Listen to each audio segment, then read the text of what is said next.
मला वाटतं कल्पना आहे आपल्याला की आम्ही हे सगळं भाकीत फार पूर्वी केलेलं आहे, परंतु भारतीय जनता पार्टीचं राजकारण हे अतिशय वेगळ्या पद्धतीचं आहे.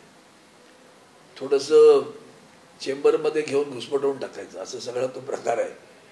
आणि आत्ता दुर्दैवानं न्यायव्यवस्थेकडनं विलंब होत असल्यामुळे हे सरकार आदरणीय आमच्या आदित्यजी ज्या पद्धतीने बोलत असतात ना, घटनाबाह्य सरकार, हे घटनाबाह्य सरकार सुरू आहे.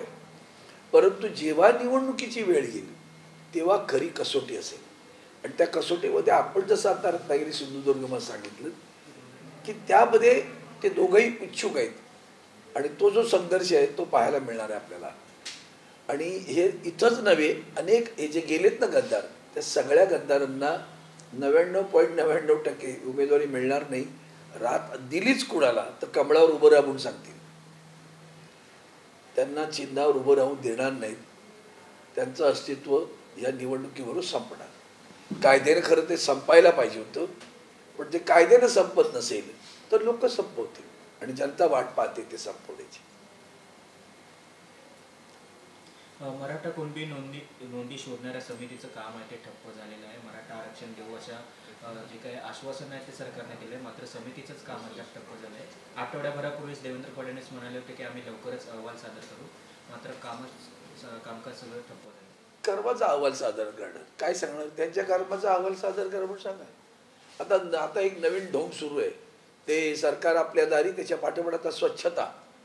काल काहीतरी म्हणे राणीबागेत येणार होते इकडे स्वच्छता करायला माननीय मुख्यमंत्री. वा वा. आणि नंतर ते ठाण्यात गेले, बरं झालं. मुंबईत ते असं म्हणाले होते की मुंबई अतिशय गलिच्छ आहे, त्याचा कारभार गलिच्छ आहे, तो मी स्वच्छ करायला निघालोय. ठाण्यात कोणाला स्वच्छ करायला निघाला तो? ठाण्यात कोण होतं कारभार करत होतं? महापालिकेत सगळा सत्ताधीश अंकुश कोणाचा होता महापालिकेत? नगरविकास मंत्री कोण होतं तिकडं?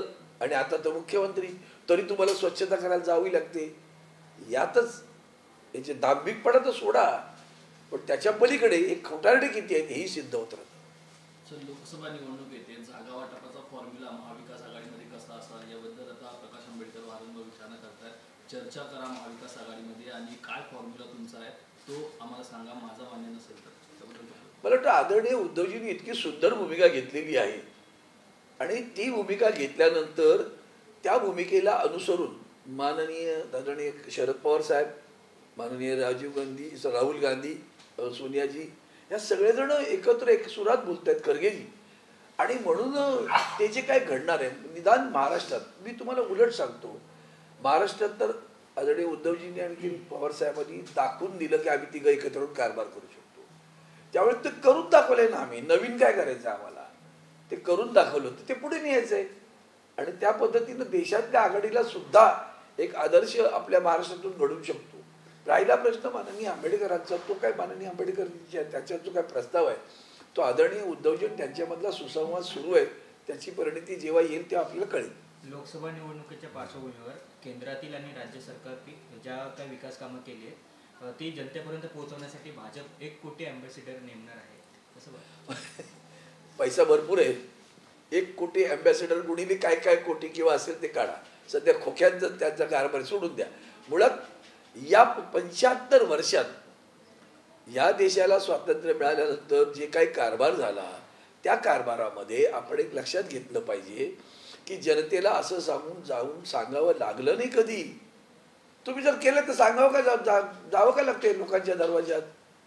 मला लाभ मिळणार असेल तर मला कळतं की मला लाभ मिळतोय, कोणी दिला मला, ह्या सरकारने दिलं तेही कळतं की मला. तुम्हाला नेमावे लागतायत ना. कधीतरी मी ईडीला खास करून विनंती करतो, यांना पगार कोण देतो ते विचारा जरा. हे पैसे येतात कुठून तेही विचारा जरा. 1 कोटी नेमणार असतील एका महाराष्ट्राच्या निवडणुकीसाठी तर विचार करा त्याला लागणारा खर्च किती येतो. आमच्याकडे स्वतःचे असे कुठलाही कपर्दिक पक्षाकडनं न घेता काम करणारी, समर्पित भावनेनं काम करणारी शिवसैनिक आहेत. त्यामुळे ह्या गोष्टीमध्ये आम्हाला याची परवा नाही. तुम्ही काय करायचं ते करा. तुमचा लोकशाहीवर विश्वास आहे का हा प्रश्न सगळ्या जनतेने पहिल्यांदा विचारला पाहिजे. कारण गेल्या 1.5-2 वर्ष होत आली तुम्ही मुंबई महापालिकेच्या निवडणुका घेतल्या नाहीत, किंबहुना महाराष्ट्रातील अनेक महानगरपालिकांच्या निवडणुका घेतल्या नाहीत, तुम्ही जिल्हा परिषदांच्या निवडणुका घेतल्या नाहीत, तुम्ही कशाला पाहिजे त्या आदित्यजीला घाबरून तुम्ही त्या सिनेटच्या निवडणुका घेतल्या नाही. पण तुम्ही काय करता? लोकशाहीवर विश्वास आहे का? कशाला लागतात हे सगळं? करतच नाही ना काही. त्यांना प्रत्येकाने प्रश्न विचारला पाहिजे. महाराष्ट्र लुटतोय बरं, महाराष्ट्र लुटताय, महाराष्ट्रातले सारे उद्योग लुटताय, म्हणजे निव्वळ पैशाने लुटतात, तो लुटतातच आहे. काय खर्च करताय तो जाहिरातींवर आणि हिचं? कोणाचा पैसा आहे हा? कुणाचा पैसा? तुमच्या आमचा पैसा आहे ना. सरकार आपल्या दारी म्हणून जो काही कोट्यवधी रुपये प्रत्येक जिल्ह्यात खर्च करतायत, तो खर्च कोणाचा आहे? तुमचा आमचा आहे ना, गोरगरिबांचा. त्या इन्कम टॅक्स म्हणा, आणखी काही विविध करांमधून मिळालेला पैसा आहे ना तो. कशावर उधळताय तुम्ही? तुम्हाला सांगण्यासाठी यावं लागतं का दरवाज्यात? बरं, सरकार कुणाचं? भारत सरकार नाही बरं का, ते व्यक्ती सापेक्ष सरकार आहे. नवीन पुतीनच निर्माण होत आहेत आपल्याकडे आता. पण एक लक्षात ठेवायचं, खोट्याच्या कपाळी गोटा. जेवढं खोटं कराल तेवढं खोट्याच्या कपाळी गोटा ओढा. आणि म्हणून हे अशा पद्धतीनं पोतीनी कारभार आपल्याकडे त्या पावलावर पावलं टाकून सुरू आहे. एवढं लक्षात घेतलं तरी समजेल. काही 1 कोटी नेमा, आणखीन काही नेमा, पण पैसे कुठून आणले ते पण सांगत ना जरा. भाई, पाणबुडी प्रकल्पासंदर्भात देखील प्रश्नचिन्ह उपस्थित. कुठल्या पाणबुडी प्रकल्प जो आहे, जो कोकणात येणार होता सिंधुदुर्ग, पळवला ना. मी आता तुमच्यासोबत 1 मिनिटापूर्वी बोललो की पाणबुडीच्या अगोदर ते हिरे बाजार पण घेऊन गेले. सिंधुदुर्गामध्ये पाणबुडी प्रकल्प येणार होता, तोही घेऊन गेले. म्हणजे या सगळ्यात वाईट गोष्ट कोणती आहे तर देशाचे माननीय पंतप्रधान असं बोलतात की सुरतचा किंवा गुजरातचा विकास झाला म्हणजे देशाचा विकास होईल. याचा अर्थ काय झाला? तुम्ही गुजरातबद्दल असूया असण्याचे कारणच नाही आहे. करा विकास त्यांचा. महाराष्ट्राला का ओरबडताय त्याचं उत्तर द्या. आदरणीय उद्धवजींनी हा शब्द छान वापरला. महाराष्ट्राला का ओरबडताय तुम्ही? तुम्ही महाराष्ट्रात आलेले ते IFSC तुम्हाला कळतंय? मला कळत नाही. IFSC खूप मोठी गोष्ट आहे साहेब. इंटरनॅशनल फायनान्स सर्व्हिस सेंटर हे जागतिक दर्जाचं केंद्र, ते आर्थिक राजधानीत पाहिजे होतं की नाही? त्यांना मुंबईची आर्थिक राजधानी ही जी काही प्रतिमा आहे ती प्रतिमाच पुसून टाकायची आहे. म्हणून गिफ्ट. कळलं का तुम्हाला? ते गिफ्ट म्हणजे Gujarat industrial financial trading company जे आहे त्यांचं ते. याच्यामध्ये लक्षात घ्या आपण काय करतोय आपण. आणि म्हणून अनेक प्रकल्प, आत्ता गेल्या आठवड्यात पण आणखीन एक प्रकल्प पळवला. किती प्रकल्प पळवणार तुम्ही? आत्तापर्यंत 17 प्रकल्प महाराष्ट्रातून गेले. महाराष्ट्रातील जनतेनं मराठी असा शब्द जेव्हा वापरतो तेव्हा मराठी आईबापाच्या पोटी नव्हे तर ह्या महाराष्ट्रावर ज्यांचं प्रेम आहे पिढ्यानपिढ्या राहतात ते सगळे मराठी. त्या सगळ्या मराठी माणसांनी काळजी करून विचार केला पाहिजे की तुमचा व्यवसाय असेल किंवा तुमची नोकरी असेल, या दोन्ही गोष्टी या उद्योगाशी संबंधित असतात बरं का. छोट्या मोठ्या व्यापाऱ्यांना उद्योग जगला तर कामगार जगेल असं जेव्हा वंदनीय शिवसेना प्रमुख म्हणायचे, ते निव्वळ कामगारांपुरतं नव्हतं, ते उद्योगात होतं. कामगार जगेल, कामगार का खिशात त्याच्या पैसा येतो, तो पैसा बाजारात येतो, बाजारात त्याला तर व्यापारी सुद्धा जगतो. आज येईल का तो? उद्योगच तिकडे पळवले तर. आणि म्हणून हे जे चालू आहे ना लुटणं, याला लुटणं म्हणतात. हे या पद्धतीने लाचार सरकार आणि लाजीरवाणा कारभार असा यांचा पद्धत सुरू आहे बरं का. लाचार सरकार, लाजीरवाणा कारभार.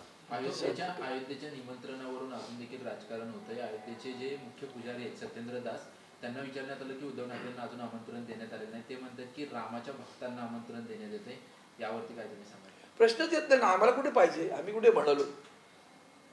आदरणीय उद्धवजी ठाकरे साहेब सातत्यानं म्हणतात राम मंदिराचं किंवा रामलल्लाचं दर्शन घ्यायला आम्हाला निमंत्रण आमंत्रण याची काही गरज नाही. जेव्हा आम्हाला वाटेल तेव्हा आम्ही जाऊ. ते यापूर्वी गेलेत, सगळ्यात प्रथम तेच गेले. वंदनीय शिवसेना प्रमुखांनंतर राम मंदिराचा विषय बासनात गेल्यासारखी परिस्थिती होती. तेव्हा सत्तेत सोबत राहून मंदिर वही बनाएंगे तारीख नाही बताएंगे असं जेव्हा त्यांनी आपल्याच सरकारला खडं बोल सुनावले होते, त्यानंतर विषय जागृत झाला, हे विसरू नका.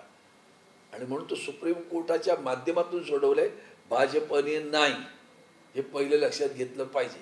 सुप्रीम कोर्टाने निर्णय दिला आणि त्याबद्दल ज्या सर्वोच्च न्यायालयाने दिला त्याला सुद्धा आम्ही खासदार करून त्याची परतफेड केलेली आहे.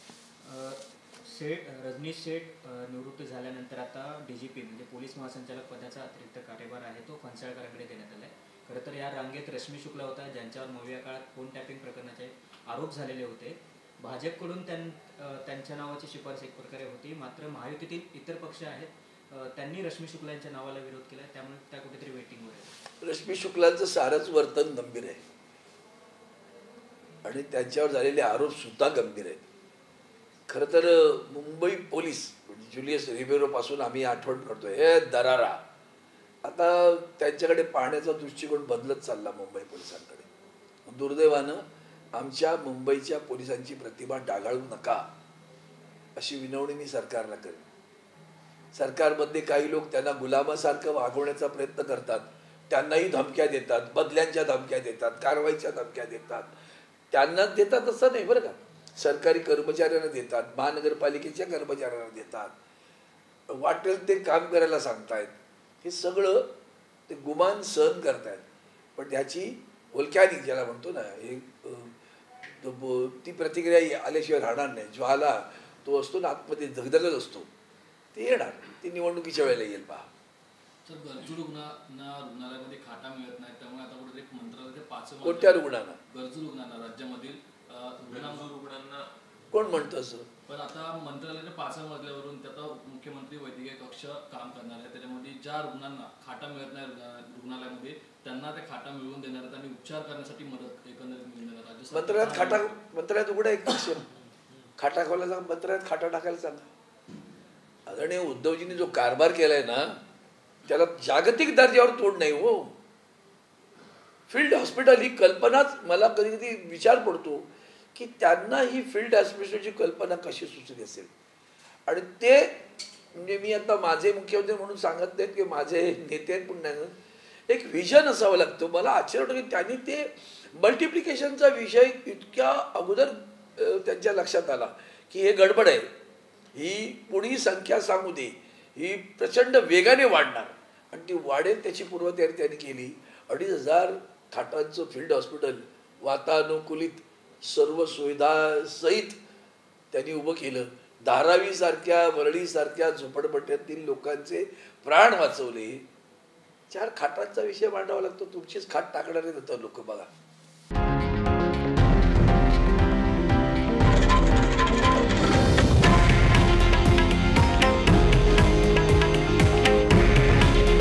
हे आहे देशातील नंबर 1 न्यूज नेटवर्क आणि आपण पाहत आहात TV9 मराठी. काळजी तुमची, हित महाराष्ट्राचं.